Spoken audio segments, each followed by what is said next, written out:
Hello everybody, I'm Dennis Prager and this is the Passover Seder from my home in a very, very strange situation. As you all know, you're all living it as I am living it. We are all isolated in our homes. And that's the reason that I'm doing this. Normally I would just be having a Seder with friends. I'll tell you about that in a moment because I've had the Passover Seder with the same couples for about 25 years. One of the members of one of those couples will actually be with me from his home, and I'll introduce him momentarily. So let me give you a little background here about what this is. Some of you are well aware of what a Passover Seder is. Some of you have never attended one, seen one, or maybe ever even heard of one. And I appreciate all of you being in. This is my way of giving those of you who might not have one a chance to experience it. Obviously, I've never done this before. I hope never to have to do it again. But that is life, and we have to react positively, even to difficult things that happen. And this is a difficult time. There's no question about it.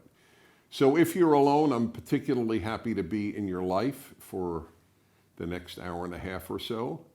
And if you are with somebody, obviously, I'm happy to be with the two of you, or however many are in self-isolation with you. So let me explain what this is. Seder actually means order. That's all it means, order. In fact, some of you who have ever been to Israel have undoubtedly heard, if you've heard any word, it's Beseder. And Beseder means in order, which is the Israeli way of saying okay. So Seder is still in the active Hebrew language, and it means order. I will show you what that is because there's an order to the Seder. There are specific things that you do in order, and I will explain each of them, and I will be doing them with you. A very big thing about this is to understand, and those of you who are not Jewish will find this particularly interesting. The central religious place in Jewish life is not the synagogue. Synagogue is quite important, but it is not the central religious place. The central religious place in Judaism is the home. And that is where the holidays are spent. It is where the Sabbath every week is celebrated. Yes, people go to synagogue on all of these occasions, those who obviously are observant. But it is the home that is the central place. So the Seder doesn't take place in a synagogue. Some people will do it, and they'll do it because it might be easier or they want to be with a lot of people. All of that is fine. But the vast majority of Jews, the vast majority of Jewish history, have just done it in their home. And they will bring relatives, sometimes relatives they haven't seen since last Passover. They will bring friends, and they will bring people who may not have a Seder otherwise. And that is a very big deal in Passover life, to bring people into your Seder who otherwise might not have one. A person who doesn't have children, a person who doesn't have parents, a person who doesn't have a spouse, whatever it might be. So, but this is a big deal. That's why I'm doing this. If this were another Jewish holiday, I wouldn't be doing this. But it's so important to be with people at the Passover Seder. It's so different than doing it alone that I've wanted to make this possible for as many of you as possible. Next, the Passover commemorates the Exodus from Egypt. The Jews were slaves in Egypt for hundreds of years. God took them out. This is the story of that. In Judaism, there are two faith pillars. This is critical. Two faith pillars. And I didn't make any of this up. This is pure tradition. Creation and Exodus. God created the world, and God took the Israelites, the Hebrews, the Jews, whatever term you wish to use, out of Egypt. Those are the two faith bases of Judaism. If you remove either, you pretty much don't end up with Judaism. Over time, it just won't work. There's not a lot of faith stuff demanded in Judaism, but those two are pretty central. God created the world. God took the Jews out of Egypt. Now, as regards this Seder, it's not going to be the entire Haggadah. The Haggadah is a big book, and if we said the whole thing, we would lose you. So we're going to say the highlights, as it were. And so those of you who are used to every word, forgive me. On the other hand, there's going to be some amount of Hebrew, which many of you are not familiar with, so you'll have to forgive me from that aspect. We will translate, obviously, everything said in Hebrew, but a Passover Seder without Hebrew is not quite the Passover Seder that tradition has known. Okay, those are my opening comments, and my sidekick, as it were, a man with whom I have celebrated with his wife and with another couple, the Estrins, my producer and the man who came up with the idea of PragerU, Alan Estrin and his wife. I have celebrated with them. How many years is it now? 25, would you say? No, it's actually 30. 30? It's actually 30, 1990. I'm blown away. And by the way, we have pictures from pre-Seder where we would line up, whether it was your home or my home, from all these years, and we've seen it's a one progression thing every year. The same group with additional people from when our kids were very, very little. Indeed, in one case, my younger boy wasn't even born. Right. So we have a tremendous history. Dr. Stephen Marmor is a professor of psychiatry at UCLA Medical School in Los Angeles, and he is in private practice as a psychiatrist in the Brentwood district in the Los Angeles area. And as I say, whenever he's been on my radio show, his patients are very lucky because he is an extraordinary psychiatrist and an extraordinary man and has extraordinarily powerful values that he brings to his work.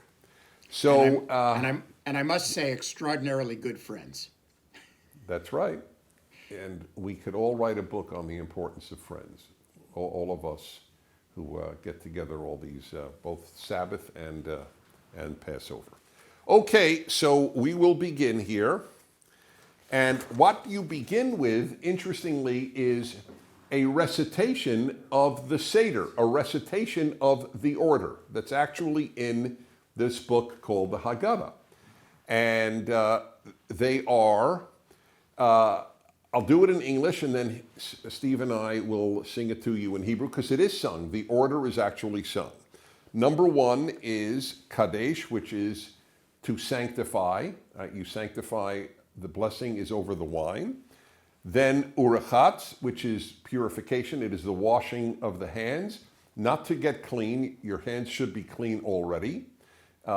Some joker sent on the internet the listing of all of the things in the order, and every other one was the washing because of the time we're in, and everybody's supposed to wash their hands a lot. So that's number two. Number three is Karpas. It's the vegetation, which is springtime of rebirth and renewal. Then breaking of the matzah, yachatz. Then the most important part, this is what it's all about, is to tell the story. And I just want to say a word about that here. When a people stops telling its children its story, it will cease to be that people.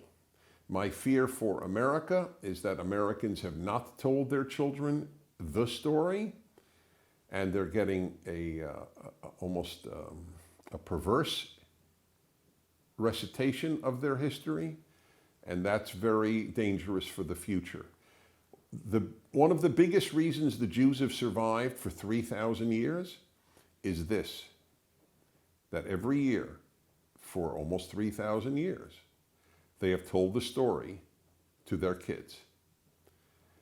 And as you will see, which is amazing, it's always the word we describing the Jews in Egypt and the Jews in the Exodus, never they. It's always we. We were there, not they were there. Then rachza, then washing of the hands again, then the taking out of matzah, then maror, the bitter herbs, I'll explain that, then korech, the bitter and the sweet, then the meal, the shulchan orech, then the dessert, tzafun, then thanking God for the meal, barech, then hallel, the psalms of thanksgiving and praise of God, and finally nirtzah, the completion. So these are then sung, and Steve, why don't you do Kadesh Urchatz? Kadesh Urchatz, Karpas Yachatz, Magid Rachza, Motzi Matzah, Maror Korech, Shulchan Orech, Safun Barech, Hallel Nirtzah. That's one of many melodies of that, and we thank you. By the way, I do believe that this is one of the few professors of psychiatry in the world who can do that.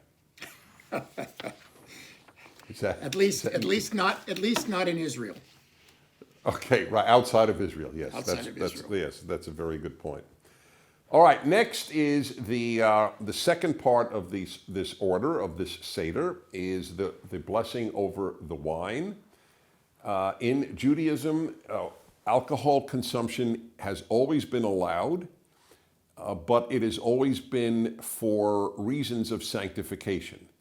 The purpose of drinking was not to get drunk. The purpose of drinking was to celebrate the occasion, a holy occasion like the Sabbath or a holy day like Passover.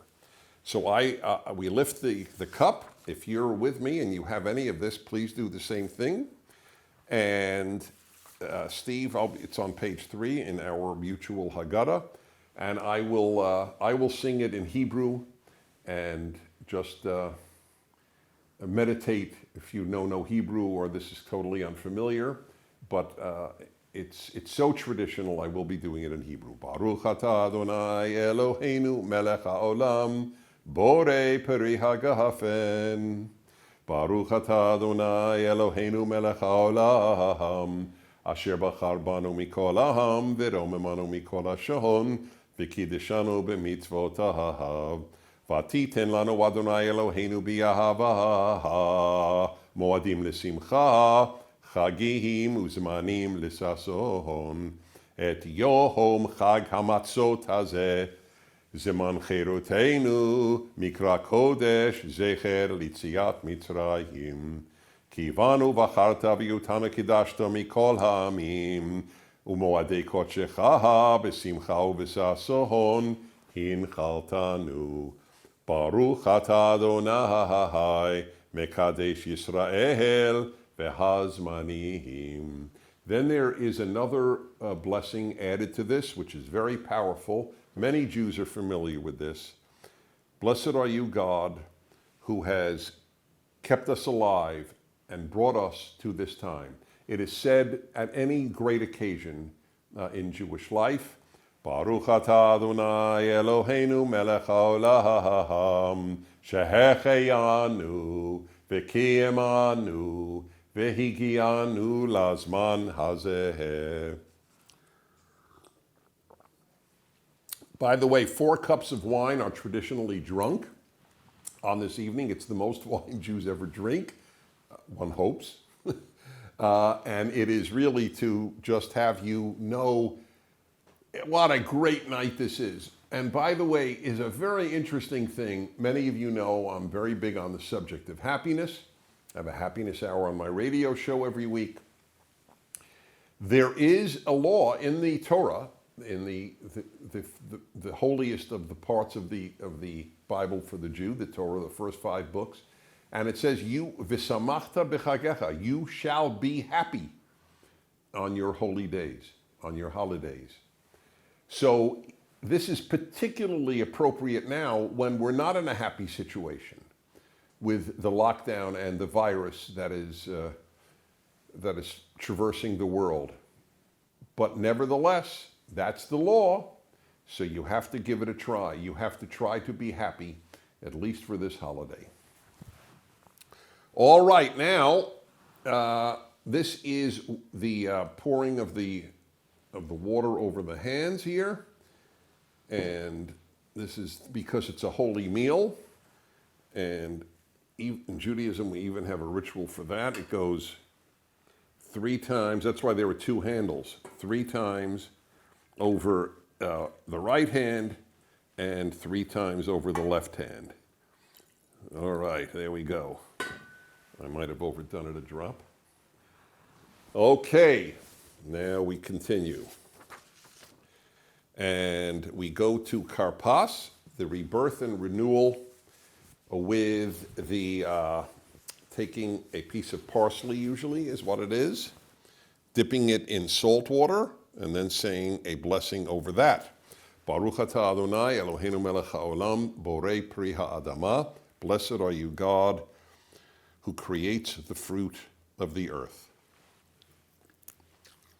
Okay, very nice. By the way, here's the traditional dish.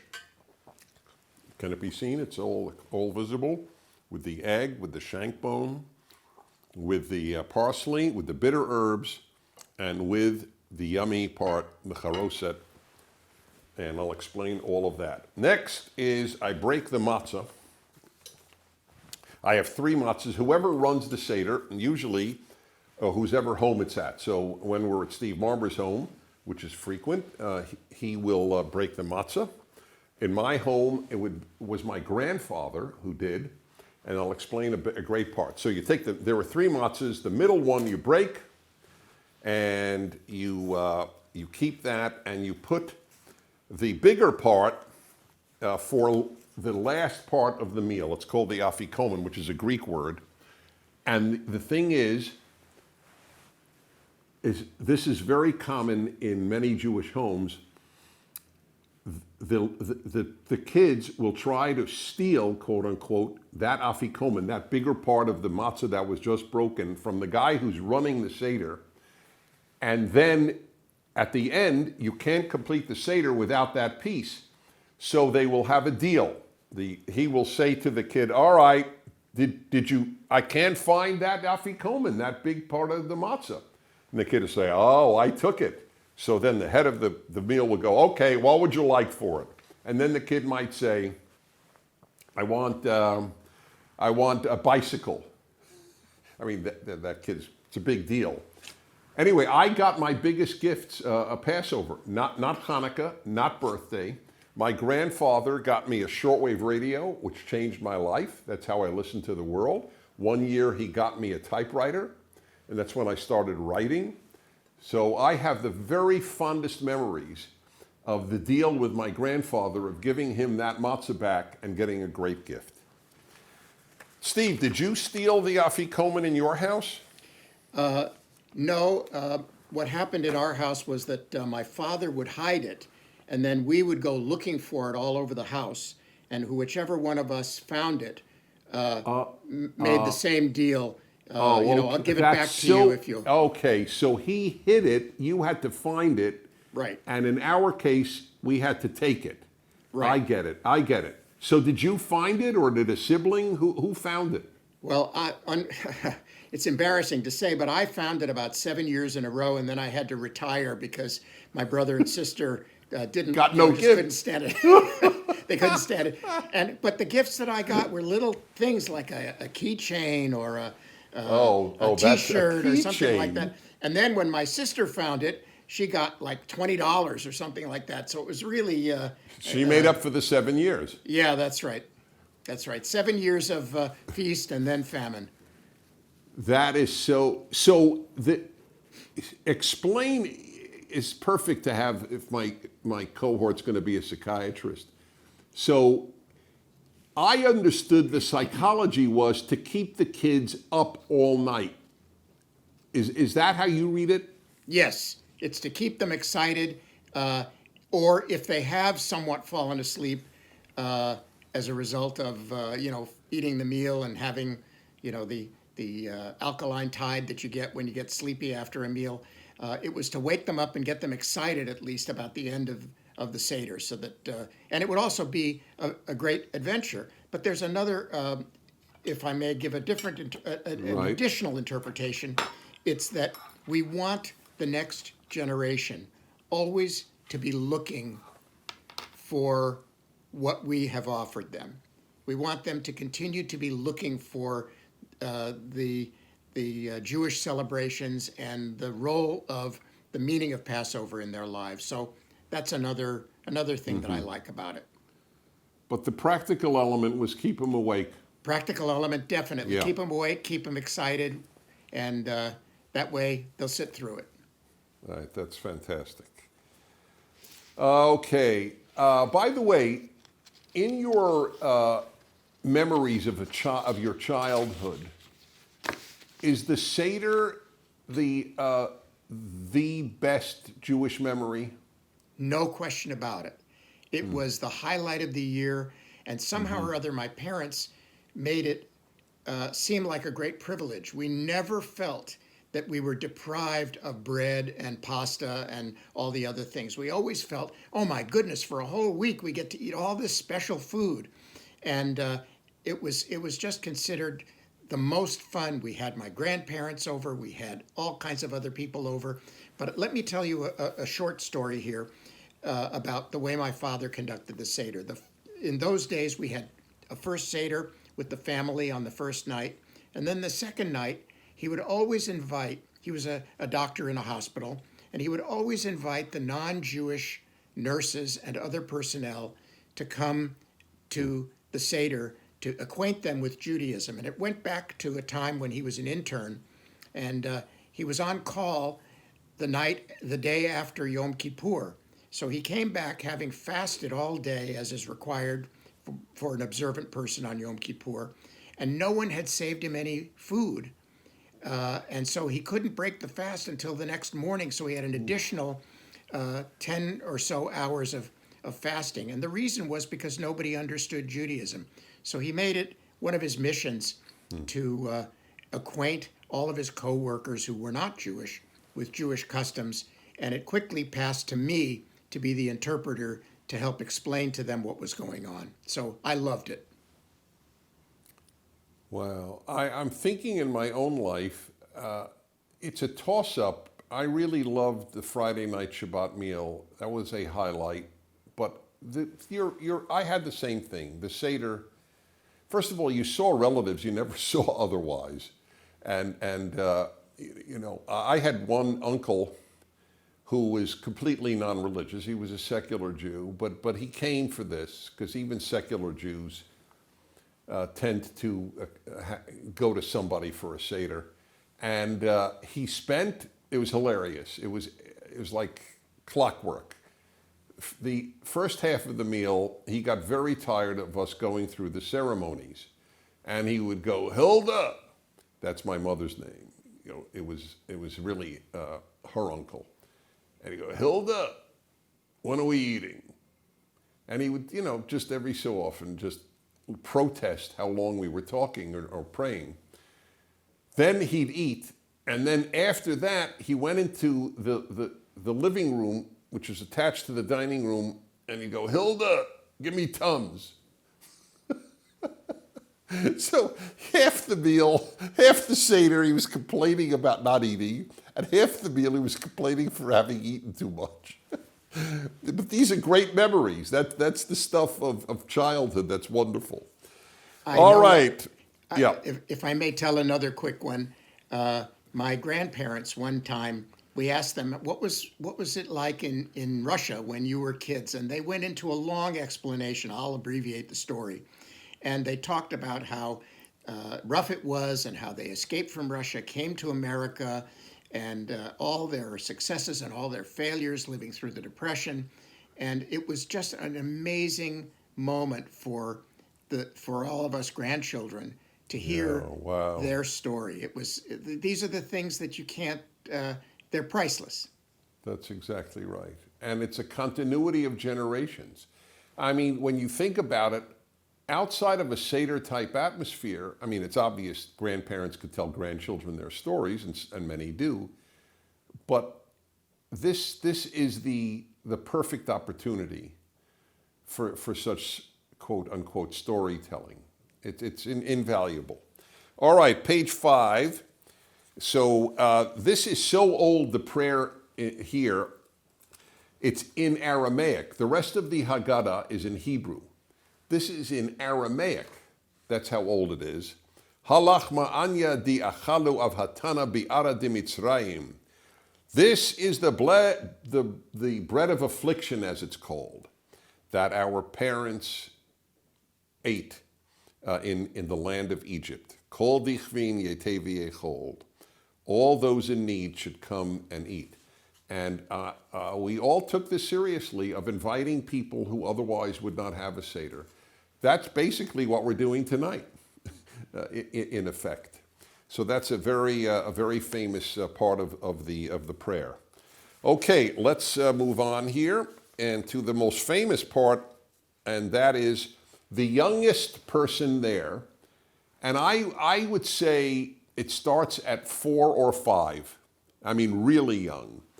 I was the youngest of the 2 brothers, so I remember singing this. These are the famous, what are called the 4 questions.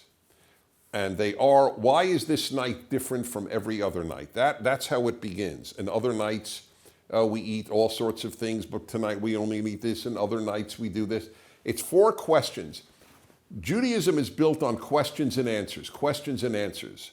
And it starts here, and it's sung this way, the Manish Tana. And I don't know if you saw what I sent you, Steve. The Yes, Israel it was Philharmonic, I got the chills. I'm sure you did. I did. One of the greatest orchestras in the world, the Israel Philharmonic, knowing that, of course, Israelis are in isolation like we are. They got members of their orchestras in their homes to play this on some of the greatest instrumentalists in the world to play this. And very few of them are religious as such, but it's so basic to Israeli culture. Everyone knows the melody. Everybody knows what the 4 questions are. So I don't have to sing it now, but it is the basis of the evening. The kid asks, what is this about? And the rest of the Seder is to answer that kid's questions. Manishtana halayla hazeh. Manishtana halayla hazeh. Mikol haleilot. You could take it on. I'm not a singer. Mikol haleilot, shebachol haleilot.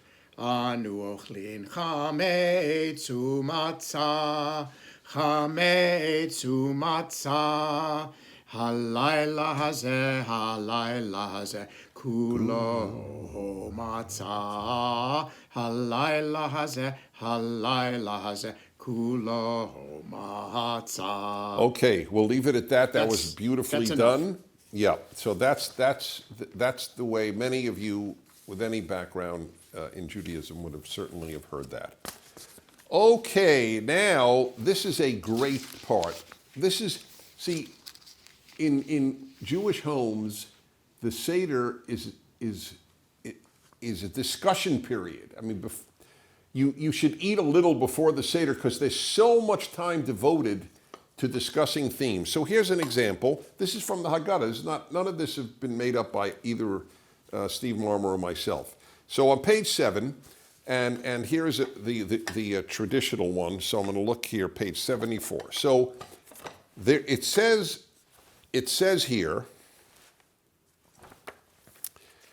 that the Torah mentions that you should tell your children. There are 4 times the Torah says tell your children about the Exodus. It's very important. It's brilliant, the Torah. You must teach your kids what you're about. If I put it in American terms, as I said earlier, American parents forgot to tell their kids what America is about. So kids don't know. This is one of the greatest lessons of this tradition. So here, it's why does it have, so they did a brilliant thing. The rabbis who made this up, this Haggadah, almost 2,000 years ago, they said, well, if it's 4 times listed to tell your children about the Exodus, there must be 4 types of children that you should talk to. And sure enough, there are. There is the wise child, the wicked child, the simple child and the child who doesn't even know how to ask. And it then gives you a way to answer their questions.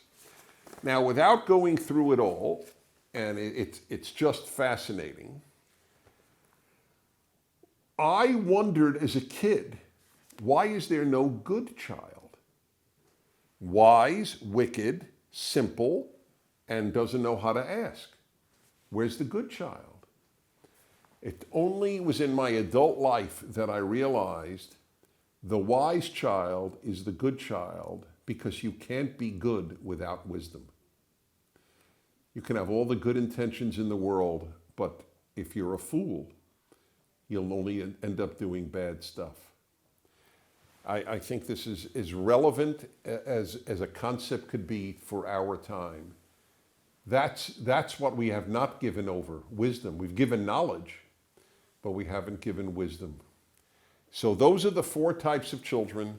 It shows that they would ask a different question, and this is the way the parent treats that question.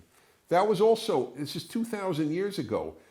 I mean, that's Dr. Marmor, psychiatrist. That I have to believe is impressive, that they would tell you 2,000 years ago, your children are not all the same. Absolutely. We've talked for 30 years about the meaning of all of this and its complexity, and we've never run out of interpretations. But the sheer psychological wisdom of these spiritual geniuses is beyond belief. It's just so impressive. Yep. You have to know you can't raise every kid. They're not cookie cutters, your kids. That was a great lesson here. We go to page 9. Obviously, I'm telling that for Steve Marmor. None of you have the same one that I have. And we say here, Avadim hayinu lefaro b'Mitzrayim. We, see, I told you, it's all we. It's never once does it say they. We were slaves for Pharaoh in Egypt. That's what it says in the Hebrew. I wish Americans would say that. In 1776, we rebelled and made America. We. That you have to attach yourself to your past. It's not they, it's we. And God took us out of there. Vayotzienu Adonai Eloheinu misham biyad chazaka u'bizro'en etiyah, with a strong hand and an extended arm. This is the beginning of telling the story to kids. Hey, God took us out of Egypt. By the way, I know, of course, Dr. Marmor knows this. Do you know whose name doesn't appear in this Haggadah, except only once because he's in a prayer? Moses doesn't appear in the Haggadah because Moses did not take the Jews out of Egypt. God did. It's an amazing thing. It's like telling the story, again, in American terms. It's like telling the story of the American Revolution and never mentioning George Washington. These are just powerful ideas. All right, let me go into the traditional. Let's see if I want to read to you that. Yes. We were slaves to Pharaoh in Egypt, and the Lord our God took us out from there with a strong hand and with an outstretched arm. And had the Holy One, blessed be He, that's God, not taken our fathers out of Egypt, then we, our children, and our children's children would have remained subjugated to Pharaoh in Egypt. Now comes a very powerful line which we have gone over all of our lives.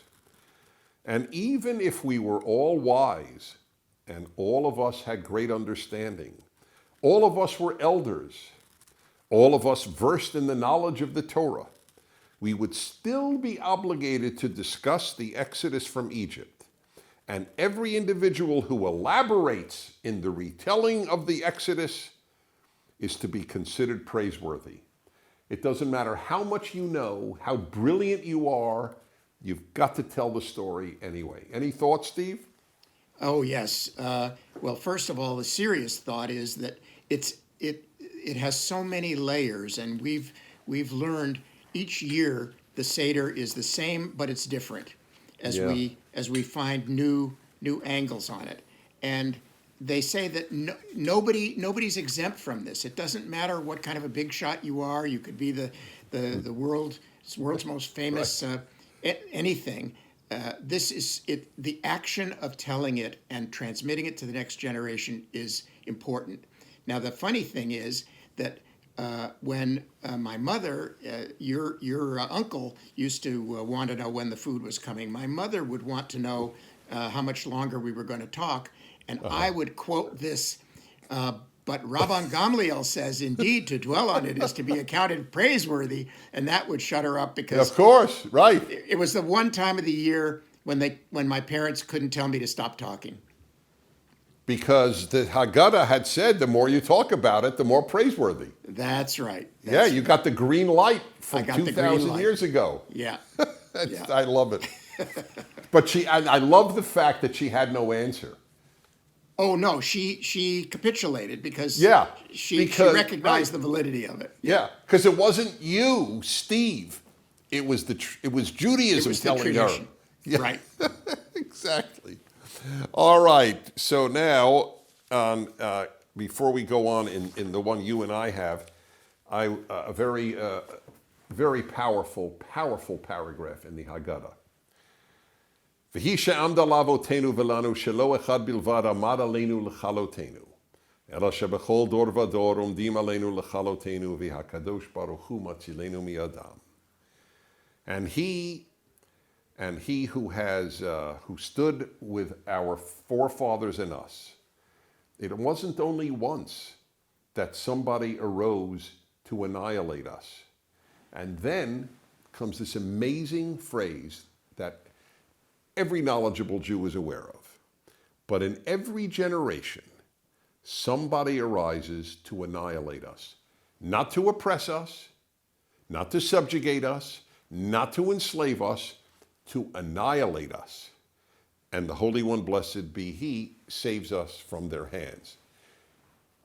I know Steve knows this well, because when I was a kid, and I was a thoughtful kid, and I remember in high school thinking, I don't agree with the rabbis who wrote this.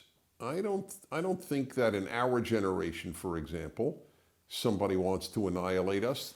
The Germans just did that with the Holocaust, and this is only a few years after the Holocaust, and maybe 10 years, 15 years later, and 15 years later. And I thought, no, nobody's going to want to annihilate us now. The world has learned how horrible that is. And I was wrong. I was just wrong. There is always, every generation, somebody wants to annihilate Jews.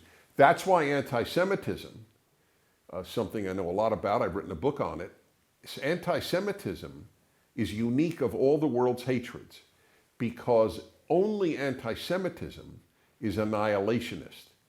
It's not a matter of subjugating the Jews, or again, as I said, or oppressing them. It's annihilating them. Iran wants to annihilate Israel. They say it. So they were right 2,000 years ago. In every generation, somebody wants to annihilate us. Now, it then says, but God saves us. Now, obviously, God didn't save the Jews in the Holocaust, but it doesn't say God saves every Jew. It says God saves the Jewish people. And with all the attempts to annihilate the Jews, well, we're still around. Thoughts on that, Steve? It's so profound. So many of us, like you, I thought, it could never happen again, but then it is happening again. And it's endless. And when I think that they have gone by the wayside and we're still here, for 3,000 years, people have been celebrating this holiday. For 2,000 years in this exact form with the Seder, when it was invented after the destruction of the temple. And so it's a miracle, and it's almost enough to make a non-believer believe, because we're still here, and we'd only be here with God's help. That's our belief, certainly. I don't know any other way to. I agree. All right, I'm going to continue here with the traditional, we have an abbreviated one on our separate sheets. This is the traditional one here. So I'm going to read something here. So again, all of this is answering the kids' questions in effect. But of course, this is for adults too. And here's an example. So the Egyptians dealt cruelly with us and made us suffer and put hard work on us. So this is just a way of answering what happened. And the Egyptians dealt cruelly with us. And then it gives the verse in the book of Exodus where Pharaoh said, we better get rid of these people. And they put taskmasters over us. And they gave us hard work. And then what happened? After all the recital of the suffering of slaves, then in the Haggadah we go, and it says, and the Lord took us out of Egypt. Now listen, this is really powerful. Not through an angel, and not through a seraph, and not through a messenger. Instead, God in his own glory, and he alone. And it then quotes the Torah text, the Bible text, and I will pass through the land of Egypt, and I will smite every firstborn, and I will carry out judgment. There are so many reasons this is important, but one of them is because people totally understandably ask, well, why was it right when God brought the plagues on Egypt to force Pharaoh to let the Jews out about the smiting, excuse me, the smiting of the firstborn. And it's very important. God did not tell any Israelite to kill one Egyptian. God will do it. I will take this moral responsibility. I will not have you do any of the quote unquote, if you would, dirty work. You ever read on why God alone did it, why that's important? Well, I think that your point is that we didn't have blood on our hands, but also to show that he's the ultimate boss. He is the giver of life and the taker of life. And he is superior to all of the Egyptian gods, and there's no doubt about it. And by the way, as we will see when we get to the plagues, I won't go through it now. It is all in my commentary on Exodus in my book, The Rational Bible, a long commentary to make that book clear. I show how every one of the plagues was against an Egyptian god, beginning with blood, which was the Nile was turned into blood, and the Nile was one of the chief gods of the Egyptians. The sun was the chief god, and that was the penultimate plague. That was the next to last plague. Darkness. Look at that. The one true God of the universe can make the Egyptian god dark. This is all so profound. But very few people know how profound it is, which is why this is so important. The most famous song of the Passover Seder is Dayenu, which means, oh, that would be enough. So, for example, if God took us out of Egypt, that would be enough. If he had not split the sea, that would be enough. If he had given us manna 40 years in the desert, that would be enough. Dayenu means that would be enough for us. So I'll sing this one and just a few of the verses. And you at home should sing along anytime you know any of these melodies. By the way, yeah. Are we going to do the plagues? Are we going to go through the Yes, plagues but before Dayenu or after? I would, but the order. Yeah, did I miss? Yeah, you know what? One second. Where are the plagues? What page is the 12. plagues? 12. That's what I missed it. Okay, Yeah. yes, we should do the plagues first. I agree with that. Now, here's a very powerful tradition. This is every Jewish home does this. You dip usually your pinky into your wine, which is the sign of your gladness. But you take a drop out for each plague because it teaches the Jew at the Seder, still in all, the Egyptians were people.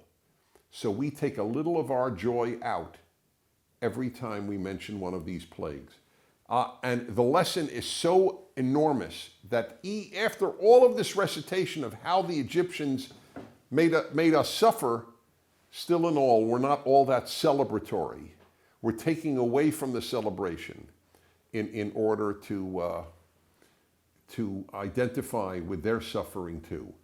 You did that in your home, correct? Absolutely. All right, so I'll tell you what we'll do. I will, why don't I do, I'll recite it, Steve, because this is the tradition. You recite the 10 plagues. I'll do one, and then you do it in English, and so on, okay? Yeah, got it. All right. Dam. Blood. Tzvaradea. Frogs. Kinim. Lice. Arov. Beasts. Dever. Blight. Shechin. Boils. Barad. Hail. Arbe. Locusts. Choshech. Darkness. Makat bechorot. Death of the firstborn. And that's what is done at every Seder. That is powerful. Okay, so then we're up to the Dayenu. And everybody, all of you at home who know this, sing along with me. And I'm only concerned, could we sing together and it'll sound okay? Or We'll give it a try. Let's give it a try and Reed will fix it. All righty. Dayenu, Dayenu, Dayenu, Dayenu, Dayenu, Dayenu, Dayenu, Dayenu, Dayenu, Dayenu. All right, we'll leave it for now. But that's the most traditional of all the memories. It would be enough for us. Okay, we now move to 15, to the actual, the heart of the Seder in terms of all of the things that you see here. And that is Pesach, matzah, and maror. Rabbi Gamliel, the first century sage, so it's what I'm talking about, 2,000 years ago, who compiled the Haggadah, taught those who have not explained these three things during the Seder have not fulfilled their obligation. Pesach. Want to read that one, Steve? Pesach, when the great temple of Jerusalem was still in existence, our ancestors ate a special sacrificial offering called the Pesach. The word Pesach means to pass over. The offering was eaten as a symbol that God passed over the houses of the Israelites, as the Torah teaches, "You shall say, this is the Pesach offering which we offer to God, because God passed over the houses of the Israelites when he destroyed the Egyptians, but our homes God saved." Matzah. Why do we eat matzah? To remember that even before our ancestors' dough had time to rise, God was revealed to them and saved them, as the Torah teaches, and they baked the dough which they had brought from Egypt into matzah. That's unleavened bread. That's the famous unleavened bread. It somewhat tastes like cardboard, but Jews get used to it. So there's no bread or anything that is made from yeast, anything that rises for these 7 days or 8 days, depending on what a Jew observes, of Passover. No bread is the most famous part. By the way, I do believe there's another reason. The Egyptians generally are credited with having invented bread. And so bread represented Egypt. And the need to get Jews away from Egyptian religion and values, which were very death-oriented, is a major way of understanding many Torah laws, including this one. You left Egypt, you will also leave their culture. Their culture was bread-centered. You will not have bread. So that was part of it too. And maror, Steve, bitter herbs? Maror. Why do we eat bitter herbs? To remember that the Egyptians embittered the lives of our ancestors with hard labor in mortar and brick and in every manner of drudgery in the field, and worked them ruthlessly in all their labor. Now, that's it's an interesting aspect here of the Haggadah and of the Seder.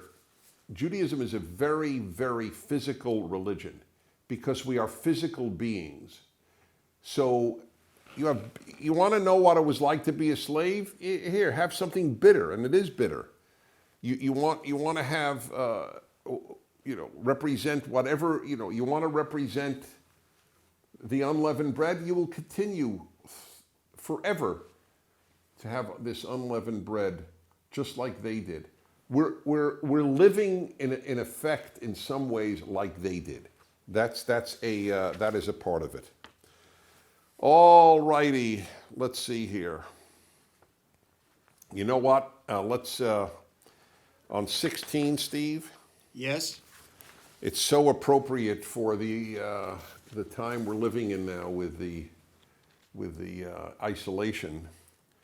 Therefore, let us rejoice at the miracle of our liberation, and sing unto God, who brought us from slavery to freedom, from despair to joy. That's particularly appropriate now. From mourning to celebration, from darkness to light, from enslavement to redemption. How fitting for the time we're in. Next, we have the next. I do grape juice instead of wine. I don't react well to alcohol. I don't have a problem with it. I mean, in other words, I don't have a moral problem with it. I'm not addicted. I couldn't be. The amount of alcohol I've drunk in my entire life would not suffice for one day in an addict's life. I just don't. I get a headache. So I do grape juice instead. Baruch atah Adonai Eloheinu melech haolam asher ga'alanu ve'ga'alat avotenu mimitzrayim v'higiyanu lalayla hazeh le'echol bo matzah maror kein Adonai Eloheinu ve'elohei avotenu yagiyenu lemoadim v'liregalim acherim haba'im nikratenu l'shalom smechim b'binyan irecha v'sasim ba'avodatecha v'nodel lecha shir chadash al ge'ulatenu v'al pedut nafshenu Baruch atah Adonai ga'al Yisrael. Let's do the bracha together. Baruch atah Adonai Eloheinu melech haolam borei peri hagafen. Blessed are you, God, King of the universe, creator of the fruit of the vine. Do we have time, or shall we skip B'tzeit Yisrael?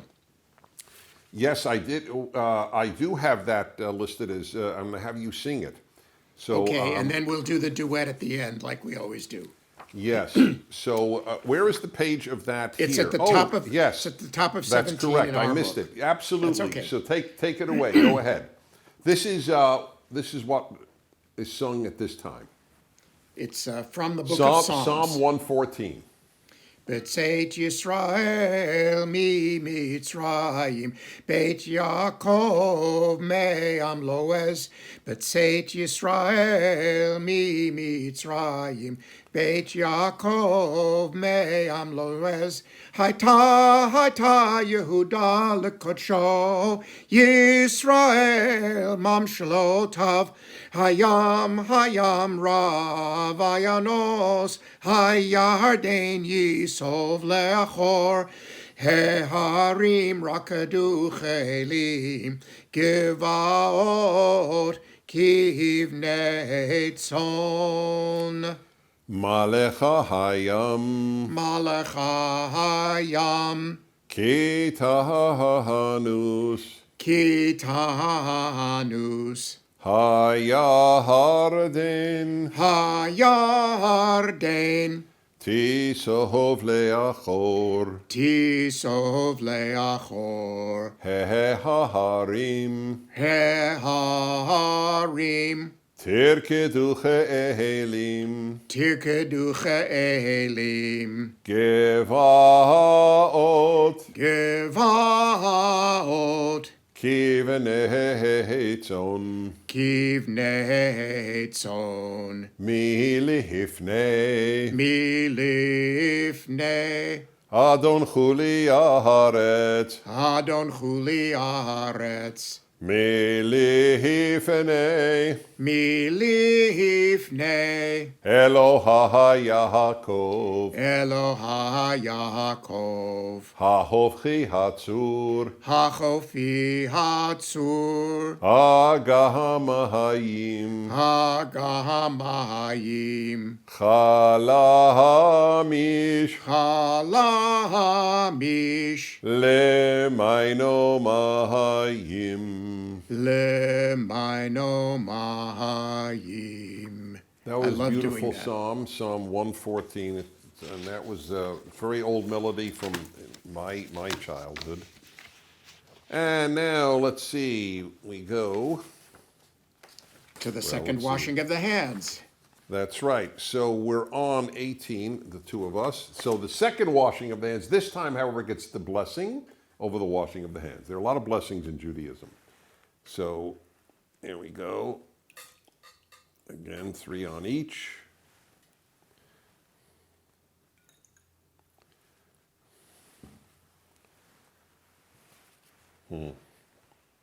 Okay. ברוך אתה אדוני אלוהינו מלך העולם אשר קידשנו במצוותיו וציוונו על נטילת ידיים. Amen. ברוך אתה אדוני אלוהינו מלך העולם המוציא לחם מן הארץ. Amen. That was the blessing over the matzah.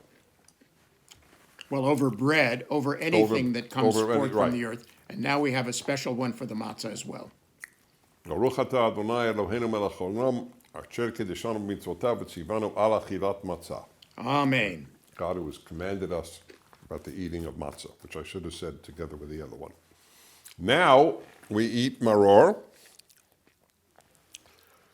and this is supposed to be strong, and I don't know if my wife got a strong one this year. Not easy to shop this year, and the maror stocks are low. Baruch atah Adonai Eloheinu melech haolam. Blessed are you, God, King of the universe. Asher kiddushanu mitzvotav, who has sanctified us with the commandments, v'tzivanu, and commanded us al achilat maror, to eat maror. Amen. Not too strong. Yuck. That is Yuck. not too strong, I have to say.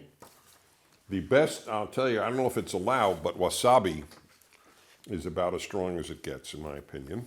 Then, the inventor, yeah, thank you. The inventor of the sandwich is not, what is it? The Earl of Sandwich or the Lord of Sandwich? What was it?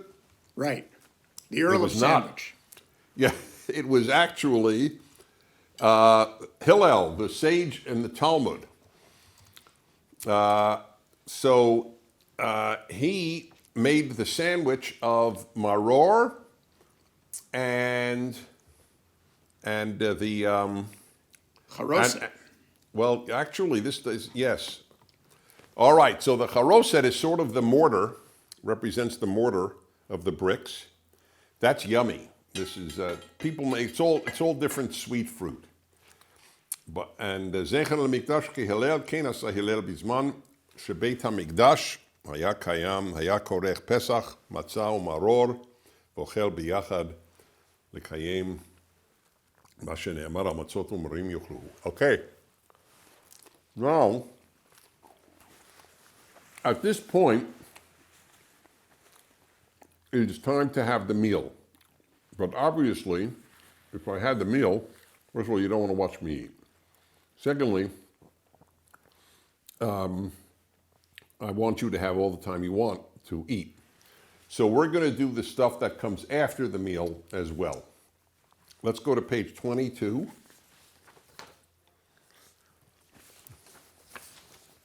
All right. So the first thing is the third cup of wine. Baruch atah Adonai Eloheinu melech haolam borei pri hagafen. Amen. All right. Now we go from there to Elijah's cup. Ooh, I didn't fill Elijah's cup. Too bad. I knew I'd missed something. Normally there's a cup saved for Elijah the prophet, and that's filled to the top with wine. And the hope is that he will come and announce the arrival of the Messiah, of the Mashiach. And there's a very solemn prayer said at that time that may God take out his wrath on those, on evil nations, which frankly, I'm in agreement with. Me too. Good. It's never bothered me. Yeah, never exactly. It does bother some modern Jews, that prayer, but I don't understand. I mean, if God is just, then wouldn't we want him to take his wrath out against the evil? I don't quite get that. All right, now let's go. Okay, so there's actually the fourth cup. Then there's Hallel. Well, there's Hallel on 178. I want to sing something. Can we sing Eliyahu Hanavi? Yes, absolutely. Okay. Is it on here? Yes, it's at the bottom of 23. Bottom of 23. Okay, take it away. Eliyahu Hanavi, Eliyahu Hatishbi, Eliyahu, Eliyahu, Eliyahu Hagiladi, Bimhera veyamenu, Yavo Eleinu, Himashiach ben David, Himashiach ben David. I have a little story to tell about this. I used to sing this to our older daughter as a lullaby, and it worked. The trouble is that every time we would sing it at Passover, she would start to fall asleep. Oh, wow. It really worked. It was really cute. That is adorable. Now, let me see. Oh, yes, I knew I wanted to do something here. So at this point, a bunch of psalms are sung, psalms of praise of God, but I wanted to bring one to your attention, those of you who are watching this, because I have a great story about it. And I need to, let's see, okay, not that. One moment, folks. Let's see. I want to do the one with their Atzabehem Kesef V'Zahav. I want to tell my Russia story. Okay, here it is, yeah. So one of this you'll love this, folks. And you can see this reenacted incredibly by a kid acting as the younger me when I was in the Soviet Union at the age of 20 or 21. And so this is the story. So this is one of the Psalms here. Not us, Lord, but to your name give honor, your kindness, and so on. And then it says, their idols are of silver and gold, the product of human hands. They have mouths, but cannot speak. They have eyes, but cannot see. They have ears, but cannot hear. They have noses, but cannot smell. Their hands cannot feel, their feet cannot walk. They can make no sound with their throats. Like them should be their makers, everyone who trusts in them.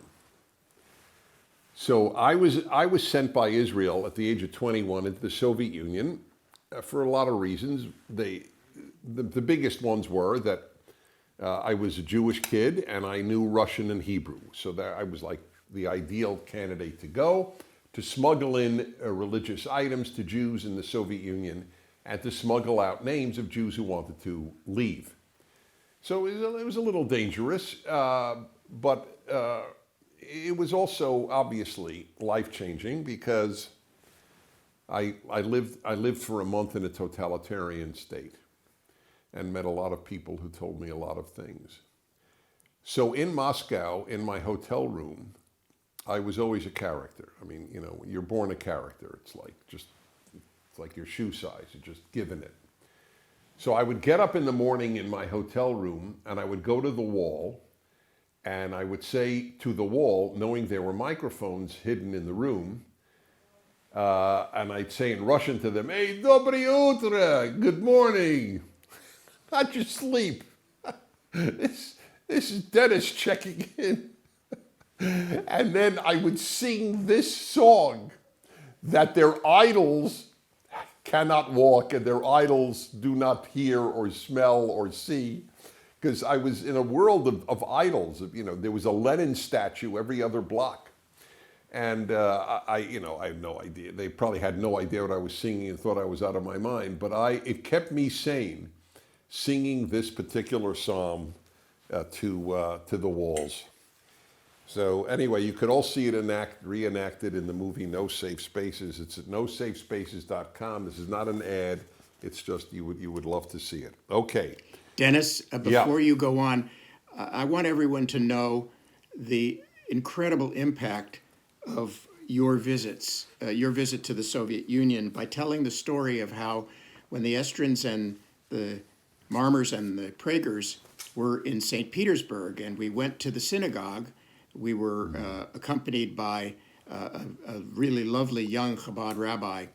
And you were recalling that I don't know how many decades earlier you had been there, and an elderly man came up to us and sort of crouching with his eyes squinting, looked at you and looked closely at your face and said, "I think I know you. Weren't you here 35 years ago? Aren't you the American Jew who came and talked to us?"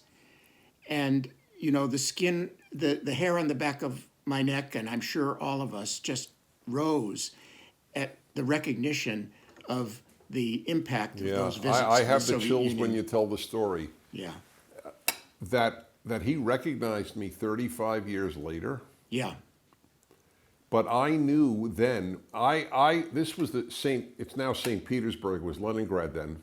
And when I went into the synagogue, of course I was the only foreign Jew there. Many of them had never seen a foreign Jew. And they were told by the Soviets that Judaism was dead all over the world because they wanted religion dead. I was 21 years old and they said to me, can you participate and lead the prayers? And I'm sure they expected me to say, gee, no, I don't know. I don't even know Hebrew. And I said, yeah, I'll be happy to. And I went up there, and for Jews who know this, I recited the Haftorah, the prophetic reading of that week of Sabbath. And it was so quiet. What they realized was they had been lied to, that in fact the Jews were alive and well outside of the Soviet Union.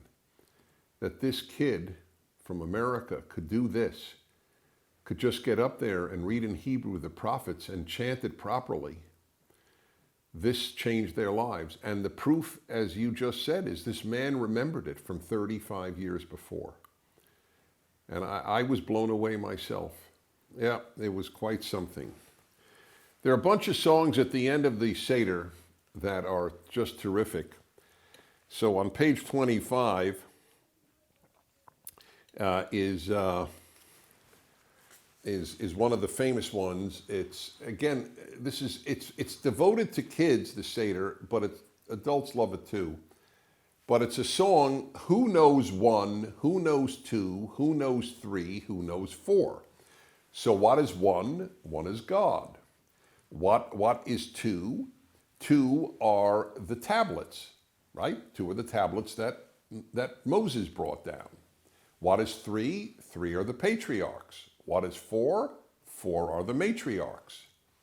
And it continues that. What is five? Five are the 5 books of the Torah. And it goes all the way up to 13, which is bar mitzvah. So you sing this whole thing, and it's done in Hebrew and in English, and I'm sure in France it's done in French and in Hebrew. And that's the song that's sung then. So we do it in English, and let's try to give it a try here for the beginning. Should we do 1 and 2 and then skip to 10? Yeah. Okay. Or 1 and 2 even. It's just fun. Okay. Go for it, Dennis. All right. Who knows 1? I know 1. One is Hashem. One is Hashem. One is Hashem in the heaven and the earth. So that's Hashem is the Hebrew for God. And then it's a great melody which continues. Who knows 2? I know 2. 2 are the tablets that Moshe brought. And 1 is Hashem. One is Hashem. One is Hashem. In the heavens and the earth. And then it just goes on, and it's just, it's fantastic. These melodies are terrific. It cracks the kids up. It cracks the adults up. And you learn a lot. Every number has a significance. The next one is one of the most famous. It's about, it's called Adir Hu on page 27. Wait, did we have one on 26? Nope. No, that's 27, right? Right. So why don't you sing it? Adir Hu, Yivne Veto Bekarov, Bimheira, Biyamenu Bekarov, El Bnei, Bnei Beto Bekarov. I'll do the next one. Okay. Bachur Hu, Gadol Hu, Dagul Hu, Yivne Beito Bekarov, Bimheira, Biyamenu Bekarov, El Bnei, Bnei Beitcha Bekarov. This is about how God is great and may his house be soon rebuilt. And that goes on for quite a while, and it's a very famous melody. And they cover, it goes in what they call alphabetical order, with each letter of the Hebrew alphabet in sequence describing one of God's attributes. Then there is another one about how God, again, it's a beautiful to praise God. And I have a melody that Steve fell in love with over the course of our decades of doing the Seders together. And I'll sing the beginning for you. It's really, it's always touched me, this melody. Ki lo na'eh, Ki lo na'eh, ki lo ya'eh, Ki lo ya'eh, Ki lo ya'eh, adir bimlucha. Adir bimlucha, bachur kalacha, gedudav yomru lo, lecha ulecha, lecha ki lecha, lecha af lecha, lecha Adonai ha-mamlacha, ki lo na'eh, Ki lo na'eh, ki lo ya'eh, Ki lo ya'eh. ki lo ya'eh, dagul bimlucha. And then it just continues in that way, and it's truly, it's a melody that touches your heart, especially as you know it over time. And then the Seder ends with a very funny, bizarre one about. It's called One Kid. That is as in goat, just one kid. You want to. So one kid, just one kid. My father bought for 2 zuzim. One kid, just one kid. Then came a cat and ate the kid that my father bought for 2 zuzim. Then a dog, a stick, a fire, the water, an axe. They all consumed the other one until finally at the very end, God consumes them all. I've always thought that this is a historical review of all of our persecutions. We the Jewish people are the one little kid, and the 2 zuzim are the 2 tablets of the 10 Commandments. That's right. But then one empire after another. First the Assyrians, and then the Babylonians, and then the Persians, and then the Greeks, and then the Romans, and so forth, until finally God makes peace. That's a good read. Why don't you give the traditional melody? I think there is only one anyway. Take it away. Haggadah, my father bought for two zuzim. Haggadah. And then we would have fun making animal noises. Then came the cat, meow, that ate the kid, bah. My father bought for two zuzim, and so forth. Until we finally, I'm renowned among our group when we come to the ox, and I go, then came the ox. That has brought us more joy over 30 years than I can actually measure. I told my younger son that we would be doing this, and he asked, will you be making the ox sound? Okay, we can start with that. Then came the ox that drank the water, gurgle, gurgle, gurgle, that quenched the fire, sizzle, sizzle, sizzle, that burned the stick, wham, that beat the dog, ruff, ruff, ruff, that bit the cat, meow, that ate the kid, bah. My father bought for two zuzim. Haggadah.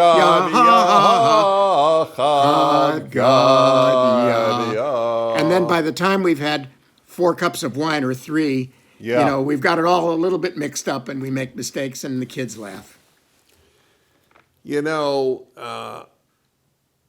This, as I told our synagogue group,